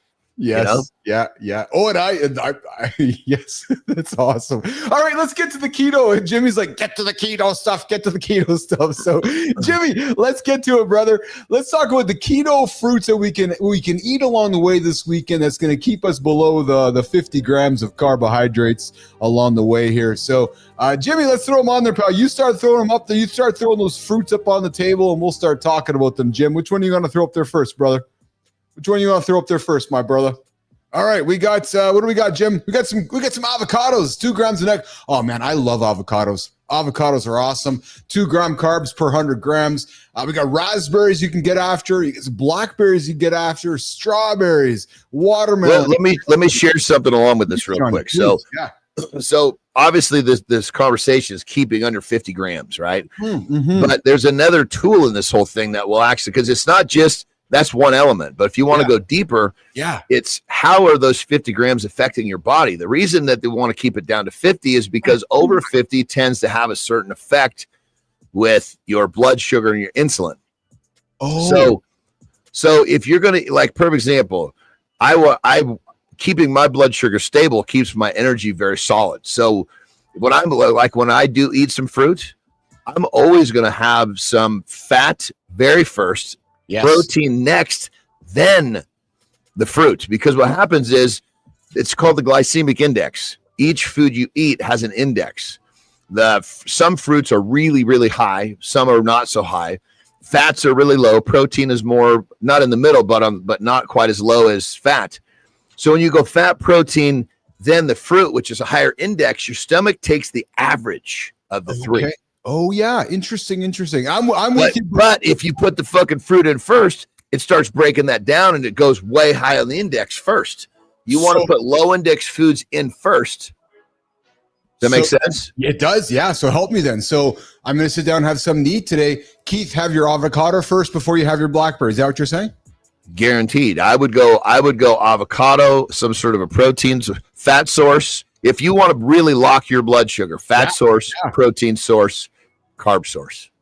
Love that. That's some great advice from Jon Andersen here. And we got Bernard saying, why do we have to label all these diets? I can't disagree with you, Bernard. The fact of the matter is humans like to label things. Why can't we just eat healthy and heavily? I'm with you 1,000%. The peach pits I saved from my friend's house down the road. They're so sweet. I said I'm planting these trees. I want more red raspberry and strawberry too. Jimmy, let's wrap up this keto segment before we get into rolling back time, the surprising truth behind the wheel. Real quick on that level, just so everybody knows, the lowest index fruits are going to be berries. Love that. Great advice, Jon Andersen. Yeah, Jimmy, blackberries, raspberries, blueberries, those are your choices to be safe. And I love those fucking fruits, man. I can eat those nonstop. Jimmy, I think we have a closing segment. You want to wrap it up there, Jim? Here's your practical takeaway that changes everything. Practice portion control by pairing your favorite keto fruits with high-fat foods like nuts or cheese. This simple hack keeps you satisfied while maintaining ketosis. Now, here's my question for you. What's your go-to keto fruit snack that satisfies your sweet tooth without breaking ketosis? Share your favorite recipes and snack hacks in the comments below. Let's inspire each other to keep our keto journeys fresh, delicious, and sustainable. Advice for you guys. I hope you guys enjoyed that segment. We're trying to get better at it all the time. We're going from keto to wheels. Johnny, I found this and I found a good. So one of the things that I love about myself is my curious brain. I love being curious and I love sharing my curiosity with everybody. And I think that's one of the reasons that folks like our show and folks like the stuff we put out there because curiosity is entertaining. Curiosity draws people in. Well, dude, I was curious about the wheel. And if you ever wonder how humanity's most transformative invention, the wheel, really came to be, well, brother, we all thought the wheel came. Oh, yeah. We were talking about this yesterday. Yeah, but it actually, we're going to rewrite the wheel's unlikely origin. Johnny, it dates back nearly 6,000 years. Jimmy, let's run it. What if humanity's greatest invention wasn't born from genius, but from frustrated miners simply trying to move rocks more efficiently?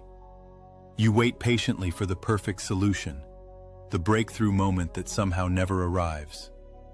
But what if the secret to solving your toughest problems is already within your grasp? Around 3900 BCE, miners in the Carpathian Mountains confronted daunting logistical nightmares.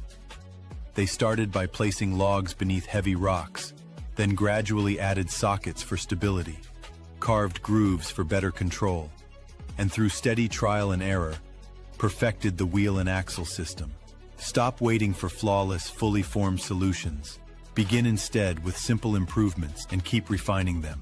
Your greatest breakthroughs won't emerge suddenly from isolated moments of inspiration. Remember, the wheel that changed civilization forever started with the simple task of moving rocks.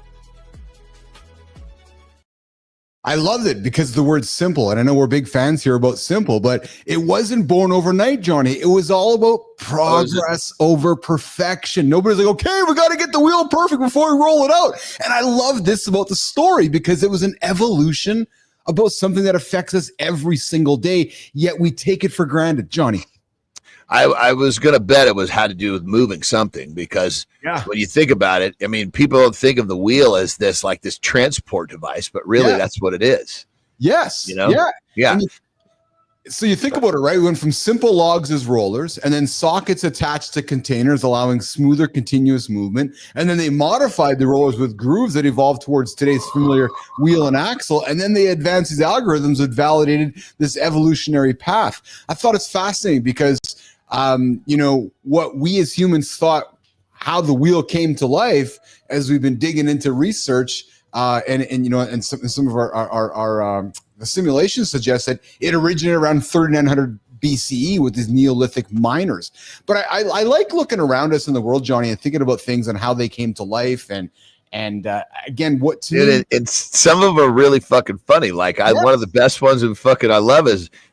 Forgive me, I may screw up the original purpose of this, but Viagra, I believe, was for blood pressure. Yes, right? It was 100%. And next thing you know, all the fucking subjects are walking around with boners. They're like, well, fuck, I guess we're going to market this for something else. That's exactly right. And I think often that's the best story, dude. I picture a bunch of dudes walking around with hard-ons, wondering why their hearts are all they got a bunch of fucking hard-ons walking around, right? So guys, just some fun conversation. And I think for me, the key message on this one, and Jimmy, we're not going to run the closer on this one, but to me, the key message of this one, guys, is that as entrepreneurs, we get so focused, Johnny, on waiting for perfection. Okay, I gotta wait until tomorrow. I'm gonna wait, Johnny, for one day before I'm done. I'm gonna wait for someday, or here's one, Johnny. I'm not really ready yet. Hold on. They weren't ready for the wheel yet either. They just started making and iterating and making and iterating, making and iterating. So that's the whole point here. And Alex joining us. Isn't it extraordinary that neither the Mayans and the Incas did not invent the wheel, nor did they smelt metal? Alex, I got to tell you, brother, I appreciate that comment because I was over at the Inca ruins there. I was over in Peru there, Johnny, and I climbed the Inca Trail and everything. And I still to this day wondered how those motherfuckers carried all those rocks up the mountain. It's fascinating to me. Or they built the pyramids in Egypt. Like, dude. I honestly, this is, who knows if people, fascinating. I guess what it comes down to, in my opinion, may not be popular, but I don't think a bunch of fucking dudes with a couple of wheels move those big fucking things. Okay, tell me. Well, I don't know. I don't have the answer what it is, but sometimes for me in my mind, yes, when I'm reasoning, I have to go, okay, well, let's talk about what didn't happen. Yes. And I start looking, okay, this didn't happen. So what's left? Well, fuck, in this case, I have no clue what's left. I have not even a first idea of what it could have been, but I don't believe that you had a bunch of fucking dudes in diapers running around with fucking wooden wheels moving those fucking blocks that were as big as houses. Yeah. I tell you, man, I love, I enjoy history, and I like looking back at history and asking myself how. Like, how did they do that? Like, it just makes me curious. Well, in the way that those things, as they learn about the pyramids, they're like lined up on these certain fucking, again, I don't know all the details, but they're put in these really strategic spots, and all of these fucking blocks are lined up. It's just, I think it was just beyond human ability at that time. Perfectionism Mirage, Alex Beaching. Unless you're hanging out on Mornings and Alive with Keith and Friend, where you got two handsome, perfect dudes host the show every single day, Jon Andersen and Keith Billis. You might as well just call us both Mirage, because that's perfection. Right? I have a piece of that whole thing of don't wait for the right time. I kind of phrase it a different way. Yeah. Pick the biggest task in what you're sitting there waiting to start. Pick the biggest task and go do it, but suck. Takes all the pressure off. Take the biggest task. Understand you're going to suck and just go try, because you'll make so much fucking progress with that big task. You'll want to continue to do it versus these motherfuckers. They go after that task that might done perfectly, might get them 0.25% of progress. Well, fuck, you put all that time and energy, no forward progression. Nobody wants to continue to do that. So there's the sales hook for everybody to join the Mornings in the Lab Business Athlete Performance Lab live network we have. We got 22 spots available. When I started this show every single day, people are like, you can do a show every single day? Yeah. So we do 8 15-minute podcasts every single day, you guys. And many of you can't even do one podcast a month. Keith and Jon do 8 15-minute podcasts we do 40 podcasts a week on this show is what we essentially do. 40, Johnny. You and me, 40. So these are all little mini 15-minute guys. Exactly. So to all of you guys out there listening to Jon, and he's so right. When I sat down to make this decision to start this show, people are like, you're going to do it every single day? Yeah, morning show, Monday to Friday. Okay. So there's a big task. So to Jon's point, I invite you guys, as you're going through your day today, take something fucking exceptionally hard and fail at it. Speaking of that, it's going to happen on Monday. And I mean this with love. Matt Roof starting his Monday show. Mornings, kindness rising. Let me tell a quick story, everybody, about you and I when we first met. So yes. I don't remember how we were communicating somehow. Yes. And I said to you, what type of viewership do you have? I remember. And you said, if my mom and dad show up, I have 2. Yes. And I was like, you know what? That's where you got the name Nutty Little Son of a Bitch. I was like, I like this little nutty son of a bitch. At very least, maybe me coming on a show will help, because I'm all, when people are starting shows, if I think they actually are going to do more than fucking 4, yes, I just did what a guy reached out and I asked him. I said, "What's your viewership?" And he didn't want to tell me. I said, "Dude, it's okay." And I told the story about you. Oh yeah. He still didn't tell me, but I said, "Look, I'm going to do it. I'm just curious. Is this like?" Because when it comes down to it, if I can help someone get off the fucking ground, I'll do it. I just want to know, once you get off the ground, you're going to keep going. Well, you know what, Johnny, to your point, though, I met a fellow a couple days ago who I talked about off the air here, who might be a big person in pop culture and who might have had a movie about him and so forth, and Jerry Maguire. And he said to me, what's your numbers? And I told him, and I was kind of sheepish. He's like, "No, it's awesome." I go, "Why?" He goes, "Because you're being very intentional, being methodical." I don't want to hear. And you're being fucking honest. Exactly correct. Nobody wants to be involved in something that's a fucking goddamn. Oh, what do they call that thing when you're in the fucking desert? You think you see water, but you don't. A mirage. There we go. Yeah, nobody wants to be running for that fucking water and take a big dive and it's not there. You got a mouthful of fucking sand. That's right. So bringing it back to what you said, guys, I invite you, take a big task and go and work at suck. Go suck. Yeah. Right. Go suck at that big task, because even when you suck, you're going to make so much progress. You're going to want to do it again tomorrow. Yes. And if you love it, you're going to want to do it again tomorrow. And we suck every single day, but we're better at it. Right. And I know Matt Roof, when he launched the show on Monday, he's going to suck at it, and he's going to be sucking on Tuesday and Thursday and Wednesday. Good. But every single day, guys, here's the thing, hold on a second.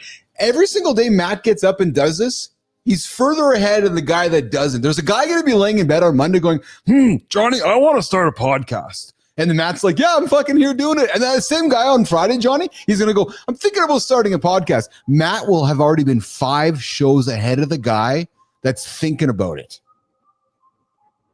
Dude, I mean, it's so simple.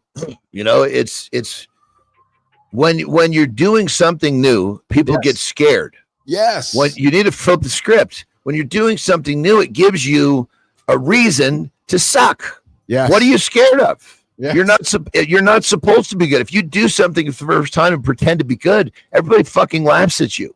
Yes. Well, and you know what? Actually, I'm going to bring up our other brother, Bannister. I don't know if you're still on the show here, but when we had Jonathan Bannister on the show and I got a chance to get to know him after the show, he's like, I'm doing a podcast for a long time, a successful podcast, but I'm going to put a little bit of words in his mouth. He's like, but I don't know if it's really exciting anymore. I want to do something more. I want to do something different. That's to your point, Johnny, because he wasn't sucking at it anymore. It became kind of routine and so he's like, I want to do something different. And I'm thinking maybe something like yourself, when you went from strongman to wrestling to bodybuilding, you're like, okay, I'm kind of good at that. I want to suck again. I want to suck again. Dude, you know how like, I guess, like liberating it is to just do the best you can and the outcome is okay. Yes. But it's the fucking best thing ever. I think it's an age thing that you and I can keep encouraging and teaching our younger brethren. Cause I think that comes with wisdom and time, right? Where you're like, okay, I don't mind walking towards sucking. Cause we're not programmed that way. We're programmed to go get the student loan. And then we're programmed to start our life fucking in dead hell. Anyways, I know you got to roll. Before I let you go, brother, you got your full house yet today? They're fucking pouring in today, baby. All 18 of them, eh? There's a shitload of people coming. It's gonna be so much fun, though. Yeah, I mean, we've got every fucking room is completely. We don't have a bed available in the house. We actually had to pull out an air mattress. Oh, there you go. There you go. I just got an awesome text from Carter. He just sent me a text, Johnny. He's like, dude, my skin is screaming at me right now. Feels like it's on fire. He was out at the beach on Sunday, and it's and it was hot here, and he was out. He's got a little fairer skin than maybe you and I here, so he was all red. So he says to me, "But here's how he works, brother. I'm gonna come do my workout later today. Gonna give it some time to heal. So hey, the dude just still gets after it. His non-negotiables. Good job there, Billis. Good job there, brother. Well, and here's the thing: how bad is some fucking uncomfortable skin? Dude, what's the saying? 3 minutes of pain is fucking worth a lifelong of whatever the hell it is. I don't remember. Yeah, I mean, it's all it does. It creates a slightly bigger challenge, which means you get a slightly bigger paycheck. Oh, I love how you spin it, man. I love how you spin it. Speaking of spinning it, guys, I want to say this before John leaves. I have parents coming to me often saying, so Keith, you live in the world of AI and you make this media stuff. Where should I tell my kids to go to school? What should they learn in the world of AI? Go learn how to communicate and go spend some time in philosophy. Can I tell you why? Because words will unlock the power of the future. You're never going to be smarter than the AI that is being built around us. Dude, these fucking parents, are looking for some like really specific answer of what they should do, and you drop this thing on them, and they're like, "What is this?" They have no idea what you're saying, dude. They're like, it's like you're giving them some sort of a riddle. And what I'm saying to them, go and teach your kids how to communicate, and then I fucking get it, but they're just the average person is just like, holy shit, what is this guy? You know, and I say that as a compliment. I know, but I'm throwing a compliment back to you, because if people would listen to you speak, and I mean this with love and a lot of respect and compliments, the way you speak and you lean into your philosophical upbringings, much of it has to do with how we unlock the knowledge that are in these tools, because we're never going to be smarter than the AI that's being built around us. So what our job as humans is to unlock the knowledge in this. And you do that with words and philosophy. If you can't think, if you can't critically function, if you can't use words, you're going to fail in the future, period. Point blank story, and see you later. Bye. There's no fucking rocket science. So if you don't have the ability to critically think or think about ways, and I'll come back to you. I did not know that about you until I met you and kept hearing you think and kept hearing how to spin words and spin thoughts. And there's value in that. And people are missing that today. I'm telling you, man, learn how to communicate, learn philosophy, and learn critical thinking. That's going to be the magic of tomorrow's future. Words. That's the programming language of tomorrow. Words, communicating. One of my just recently, a mentor of mine said to me that I was basically kind of starting to climb into the I can't remember how he said it, but he said, when it comes to simplicity, you're getting into that genius realm. Jon Andersen, the genius. I got him here on the show, man, every single day.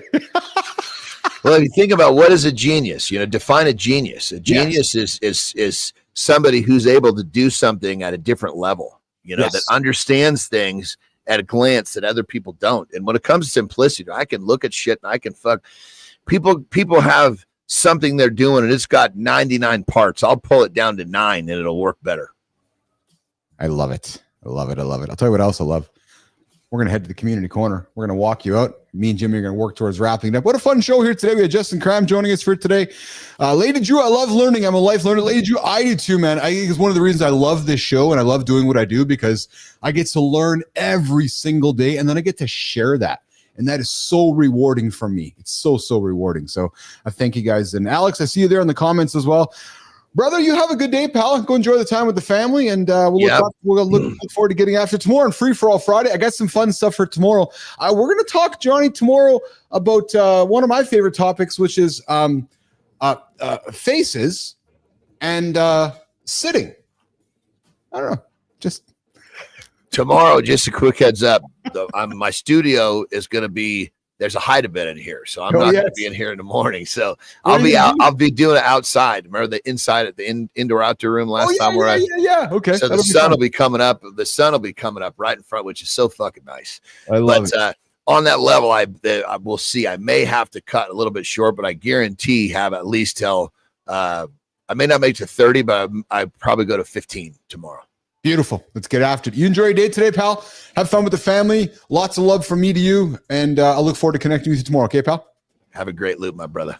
All right, pal. Johnny Anderson's going to get out of here. Got Keith and producer Jimmy left. Yeah, Jimmy, let's do the intimacy one, Jimmy. I like that. Let's do that. I'll reset. I'll look into the comments, Jimmy. I don't want to leave yet, Jim. Although my bladder is suggesting that I might. Hey, so Jimmy, do we have an opener that I could run over there and actually, yes, nation. So here's how it's going to work. The intimacy code. We're going to talk about unlocking deeper bonds in every relationship. Why? So Uncle Keith can go and use the bladder facility just next door. So, Jimmy, let's run the clip and let's get after it. What if I told you that falling in love triggers the exact same stress response as combat? Here's the problem most men face. We've been conditioned to believe that emotional distance equals strength, that vulnerability makes us weak, and that real intimacy is just relationship fluff. Studies show men in emotionally distant relationships have significantly higher rates of heart disease, depression, and early death. The breakthrough research is clear.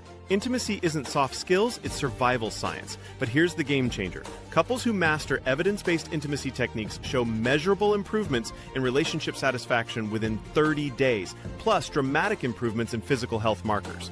The Intimacy Code gives you the scientific blueprint to transition from that biological emergency state to deep, sustainable connection that actually makes you stronger, healthier, and more successful.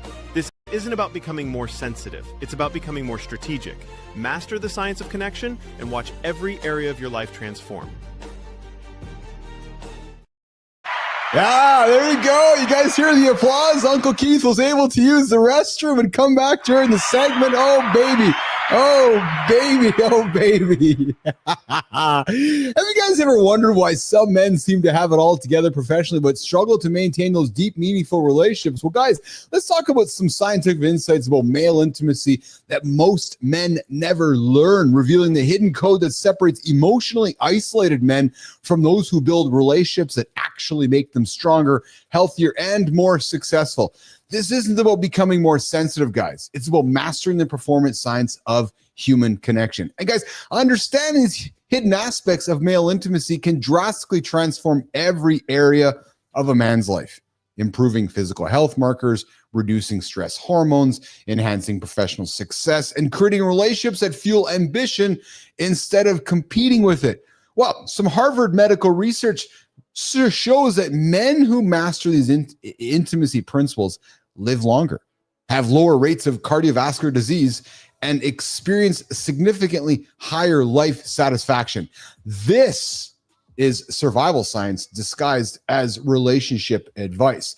And these studies reveal, guys, that falling in love triggers cortisol. That's identical to combat stress, but the body can only sustain these levels for 8 weeks before serious health damage occurs. And these clinical trials involve 39 studies show that men who apply evidence-based intimacy interventions experience measurable improvements in relationship satisfaction within 30 days. So guys, the reality is that the cortisol levels are identical during those 8 weeks.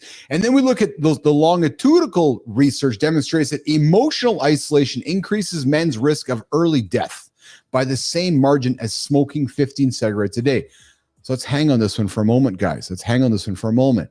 Is the research suggests that emotional isolated men. So guys, if you're isolated, guys, if you're lonely, guys, if you're not spending time connecting with others, early death has the same margin as smoking 15 smokes a day.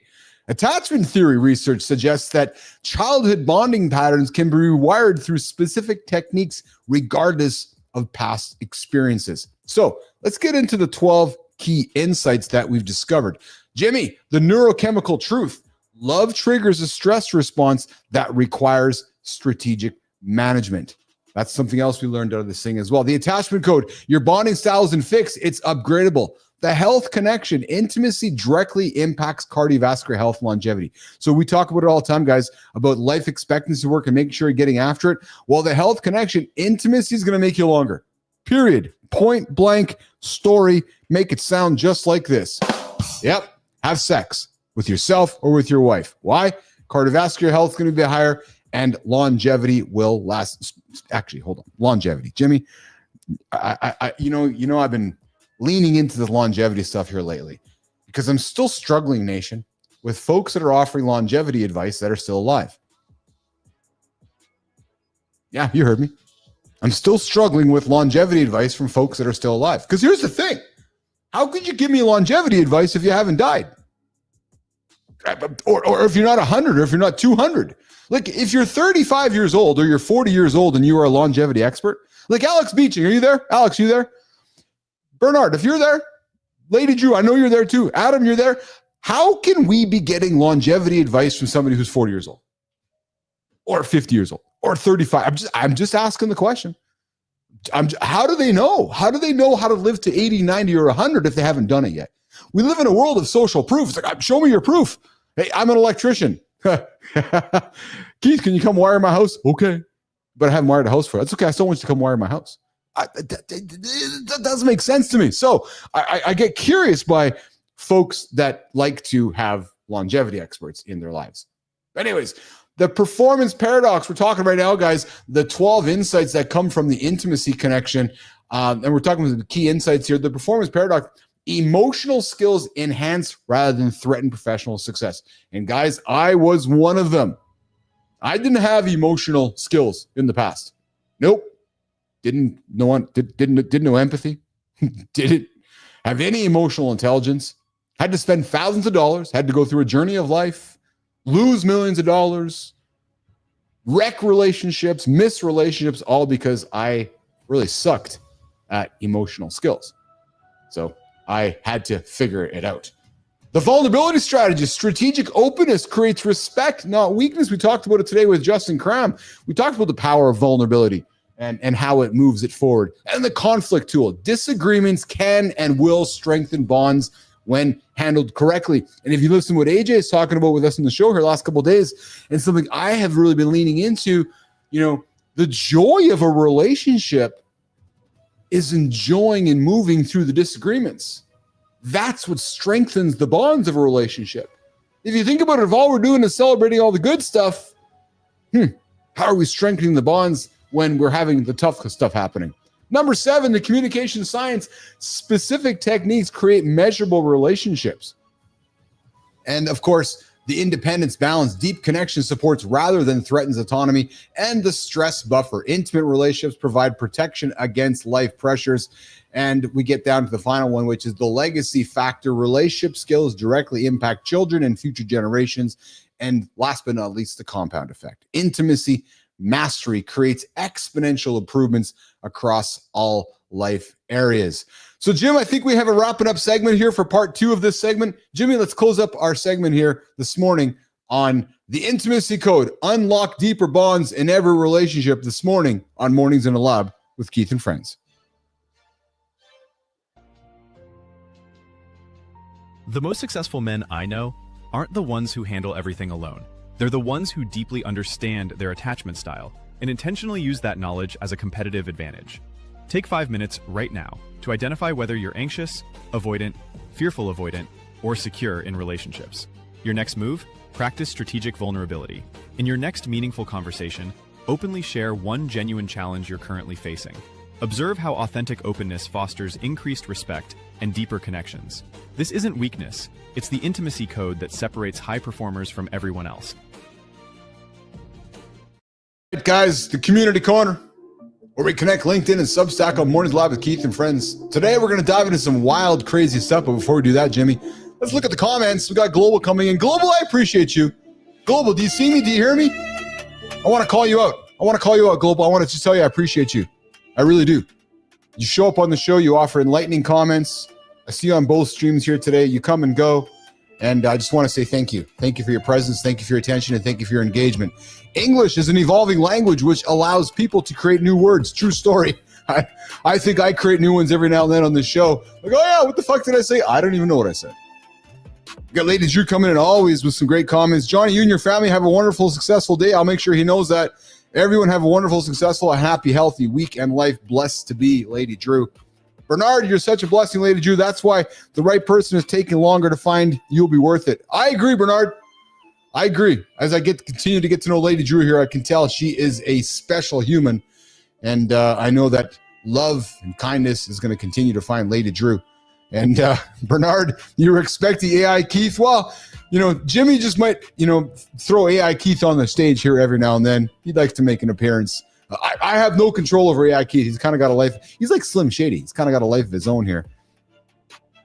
And then we got the verticals. I'm sorry, got the horizontals. Adam Holroyd coming in. I appreciate you, Adam, as well, brother.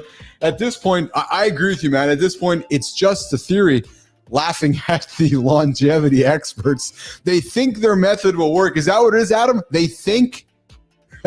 We will find out in 50 to 100 years. But I guess until then, Holroyd, they can have a job, a career, an industry they're building, right? I'm a longevity expert. What I'm doing might help you potentially, maybe, every paused word, live longer. Yeah, true story. Speaking of true story, the Morning Store is open.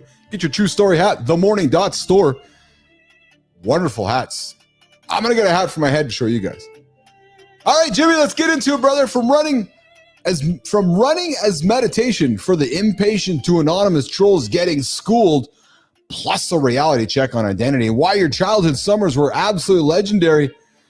Let's get into it. And to get into it, I'm going to bring on a tune to have some fun with you guys. It's going to sound a little bit like this. It's going to sound, Jimmy. All right, Substack number 1, running away from your phone and your excuses. Boom, boom. Jimmy. I know a guy named Jimmy. Jimmy. According to Cal Axe, running is meditation for the impatient. No candles, no Zen music, just you, the pavement, and your brain finally shut up for once. Yes. Cal points out, and the best digital detox isn't about hiding your phones. It's about doing something better than scrolling. Early mornings, no notifications, no distraction, just a pure morning routine. It's all about movement. Yes, movement does what, Jimmy? It creates momentum. So next time you're reaching for that snooze button, don't fucking do it. Don't do it. Or next time you're reaching for that endless scroll, don't do it. I invite you to go for a run instead, because that's exactly what Cal would want you to do. Do you even like running? I don't, but I do it every Monday and Friday. Why? Because I hate it, Jon Andersen. I hate it. Why do I hate it? Because it sucks. Doesn't make me feel very good. Why do I do it? Because I hate it. Let's do a quick poll in the comments. Drop a yes or no in the comments. Are you going to go for a run, guys? Oh, listen to this one. Who are you without the labels? Bernard, who are you without the labels? If I could take away your job title, your follower count, your diet, even your thoughts, what's left? Boom! Well, Steve Magnus throws down the gauntlet. You are not your job. You are not your politics. You are not your mental health label. You are not your follower count. If you grip your identity too lightly, it becomes a cage. Steve says we all need anchors, but we also need to hold on lightly so we can grow, evolve, and enjoy the ride. Take some time to reflect today, guys. Who are you without your job, and who are you without your labels? We talked labels with food today. Are you a keto eater? Are you a low carb eater? Put the label aside. Just eat some whole ingredient foods and see what happens. When the trolls show up, show them the motherfucking door. You ever been scared to post that one thing? That one thing? Because you think that everybody's actually going to care about you because they just care about your stuff? They don't care. Recently, strangers called Jenna Sipowin every name in the book. Did she fold? No. She laughed, she moved on, and she used it as fuel. They're anonymous, hiding in their mom's basement, judging people who are actually making moves. She says, her advice, if you're scared to put yourself out there, remember this, trolls don't build anything. Nah, trolls just sit there and comment on all you motherfuckers. The loudest haters are usually the quietest achievers. So, go post that fucking thing you're reluctant to post. Go get after that audacious goal and let your daily accountability partner be your own conviction, because not someone else's comment section. I'm with you, Lady Drew. When the trolls show up, Lady Drew, when the trolls show up and see me, they run away. I love it, Drew. I love it. I love it. I love what you put on the table. All right, guys, let's keep the energy going over on LinkedIn. Summer was tougher in the 80s and the 90s, and so were we. Let's finish this up with a trip down memory lane, you guys. Let's get after it. All right. John Finkel says summers in the 80s and 90s weren't just better, they built us. There were no tracking your friends on an app. No, we're all just at the dollhouse in Fort Lauderdale with Justin Kramm. There was just showing up on a bike, seeing if your friend was home. You home? Going to the house with the Blockbuster sign. We had Blockbuster, not binge watching. We had fitness was tested on a cracked pavement, not a Peloton leaderboard. John says, today's kids are soft because everything's scheduled, sanitized. And let's be honest, a little too safe. You learn more from getting lost, scraped up, or hungry than you do from any organized activity. What's the bottom line? If we want to raise future business athletes, maybe let them figure out the PBJ on their own once in a while. Parents, give them the bread. Give them the jar of peanut butter. Give them the jam. Tell them to spread it themselves. Global, rise, respect, integrity, service, and excellence. I love it. Those are your stories for this morning's Community Corner. So what's the story you needed to hear today? If you want your story featured on this segment of the show, I invite you to follow us on Substack and tag us in your next post on Substack or on LinkedIn, because that's what we're after every single day. We build it on Substack. We build it on LinkedIn. That's how we get after it. Going to bring the energy, going to bring the spotlight here after 8:30, 9:30 Eastern time. Mornings in the Lab with Keith and friends. All right, getting to the last segment here, guys. The Creator Spotlight.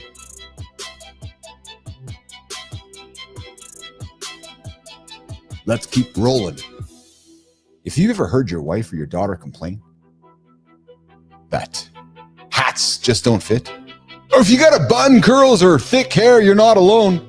Nope, you're not alone. And hey, some of you know it firsthand. Maybe you rock a man bun. Maybe you do rock a man bun. I used to rock a man bun. Now picture someone actually fixing the problem.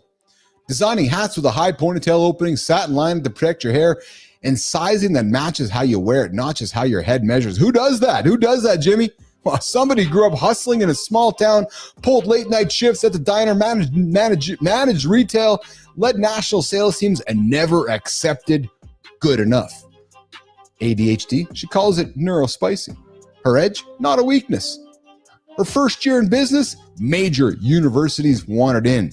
Well, she partners with brands that care about real representation. Her mission, make headwear weird. Jimmy, I'm having some trouble with some of the words, but as Global said, we can make up new words in today's world, so I just make up new words. Guys, her mission, make headwear, finally work for everyone and use businesses to drive real change. This morning, Mornings in the Lab with Keith and Friends, as part of our community corner, as part of the Creative Spotlight, I'm going to introduce you to Emily the Bun Benka, founder of Rose Bloom Headwear. She's changing the headwear industry for good and doing it on her own terms. If you care about innovation and actually solve real problems, check out what Emily is building. You're going to see how one idea can change everything. And Emily, here's how it works, Em. Would love to have you on the show. Yes, would love to have your hats. Yeah, I'd love to have your hats and do a deal with you, dude. Yeah, would love your hats. Emily, we're celebrating you today. I know there's somebody in your orbit that we want to celebrate. Come on our show. Let me give you the light so we can celebrate somebody in your orbit for the next Creator Spotlight on the Community Canner on Mornings Live with Keith and Friends. Yeah, Jimmy, I said Community Corner, not Community Canada. No, I didn't say that. Even though that's what you guys maybe heard. True story. All right, we got a second one coming up here, guys. We got a second Creator Spotlight, and this one lives on Substack. His name starts with a C. His last name starts with an A. And you know that feeling? Waking up already tense, mind racing, the day running you before you ever start? I've been there. Oh yeah, baby, I've been there. Most of us just accept the noise, but what if you could create real calm right from the start? Imagine mornings where you feel present and in control even when life gets loud. Well, there's a creator who's walked that path for decades. And no, it's not Matt Roof. No, not Matt Roof. 7:30 Eastern time, Monday to Friday, Kindness Rising. The only wake-up show to get you warmed up for Mornings in the Lab with Keith and Friends. Roofy's bringing it this Monday, July 7th. Yeah, running equals punishment to Roofy, just like it did Uncle Keith here for years ago. My knees hate it. I hear you, Roofy. Take a walk, do some hills. Get your cardio in the bedroom. Roofy's going to be dropping advice just like this every Monday to Friday. Oh yeah, baby. Walking's a dangerous sport for Roofy as well. I invite you guys to come join Maddie on Monday and ask him about walking. He might give you some tips on how to walk properly. But as we continue our Creator Spotlight here right now, this person spent 25 years making stillness his daily ritual. 25 years sitting around? Jimmy, why are we celebrating this? Melissa, why the fuck are we celebrating somebody sitting around for 25 years? Roofy, we got to go talk to the team, man. We're just celebrating the wrong people. Oh, man. 5 million get his Instagram. I guess he's sitting around. 5 million people just want to show up and get his Instagram insights every single week. Thousands have learned from his meditation courses, and his 7-day reset is changing how people handle mental clutter. Fuck. I have mental clutter in my brain every single day. It's a cobweb of activity. Well, guys, Mornings in the Lab with Keith and Friends, and not Matt Roof from Kindness Rising, 7:30 Eastern time, Monday to Friday, right here on Mornings Live with Keith and Friends and the Kindness Rising channel. Not that I'm plugging the show or not. I would not plug Roofy's show. But on behalf of Keith, Matt, Jimmy, and the whole gang, we're excited to celebrate this morning's Creator Spotlight, Corey Allen. Once a music producer, now a trusted guide for slowing down. His Substack, Clarity with Corey, delivers weekly tools and prompts so you can start your day with intention, not on autopilot. So go check him out. Yeah, go check him out. Go check out Matt Roof too. Kindness Rising. Yeah, 7:30 Eastern time. Mornings Lab. Kindness Rising. Yeah. Corey, what's shaking, brother? I see you on the screen there. Dude, I'd love you to bring your skull and that handsome face of yours to our show. Would love to have you on the show, man. I want you to bring that. You and Johnny can do a bald head convention. Yeah, you guys can compare bald heads. I love it. I love it. We can do like a Telly Savalas Kojak competition.